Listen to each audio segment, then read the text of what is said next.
2020년 반도체 산업 최대 이슈는 수요와 공급의 불균형이었습니다. 그리고 이 이슈는 2021년과 2022년에도 유효합니다. 2023년은 어떨까요?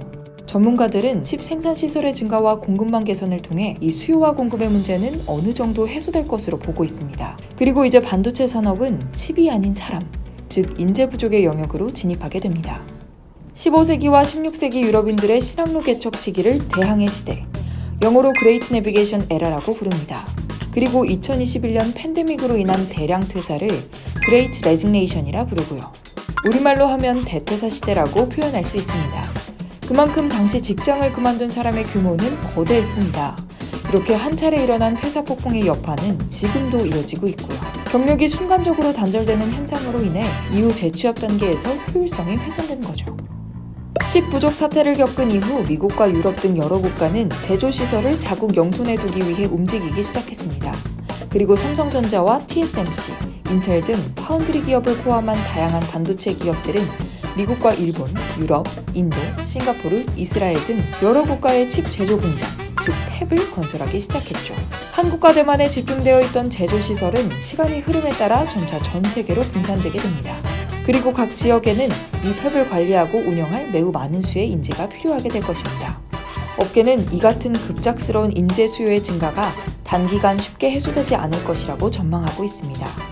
딜로이트 자료에 따르면 전 세계에는 반도체 설계와 제조 분야에 2019년 기준 약 51만 명의 전문 인력이 있습니다. 그리고 2022년 약 25만 명의 인재가 부족한 상황입니다. 미국의 경우 반도체 설계 및 제조 분야에 약 28만 명의 전문 인력을 두고 있습니다.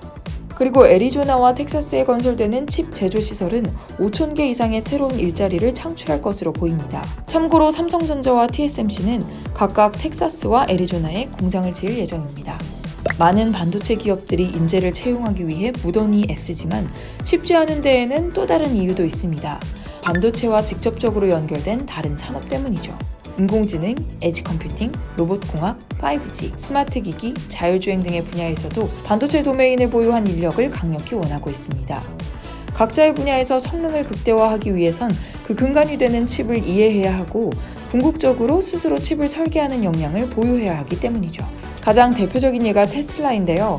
테슬라는 자체 인공지능 슈퍼컴퓨터를 구축함과 동시에 자율주행 자동차에 탑재되는 칩도 디자인하고 있습니다. 팬데믹은 팹 유치 전쟁을 촉발했습니다. 그리고 이어진 대규모 자본 투하는 인재의 수급 불균형으로 이어지고 있죠. 인재의 중요성을 그 어느 국가보다 잘 인식하고 있는 미국은 이미 행동하고 있습니다. 조 바이든 대통령은 해외의 과학 인재 유치를 위해 비자 프로그램 운영 방식을 변경했습니다. 이른바 스템 분야의 유학생과 전문가들이 대상인데요. 스템은 과학, 기술, 공학, 그리고 수학을 의미하죠. 현재 외국인 유학생들은 졸업 후 1년간 미국 내 취업할 수 있는 기회가 있지만 스템 분야 전공생들은 그 기간이 3년입니다. 스템 분야로 인정받을 수 있는 학위 종류도 22개나 추가가 됐죠. 이외에도 여러 조항들이 스템 분야의 인재들에게 매우 유리하게 변경되었습니다.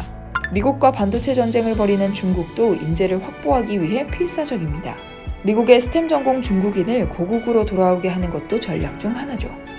또 중국은 외국 국적의 고급 인재를 위해 자녀 교육, 사회보장, 세금 혜택 등 각종 우대 정책을 제공하고 있습니다. 물론 중국 내 유명 대학교의 반도체 학과가 다수 신설되기도 했고요. 한국도 시급한 상황입니다. 미국이나 중국, 유럽과 일본에 비해 반도체 고급 인재 확보를 위한 정책이 크게 부족하기 때문이죠. 메모리 반도체 중심으로만 커진 산업 생태계도 아킬레스건입니다. 시스템 반도체의 고급 인력은 더 큰 기회를 잡기 위해 미국 등 해외로 나갈 수밖에 없는 환경이고요.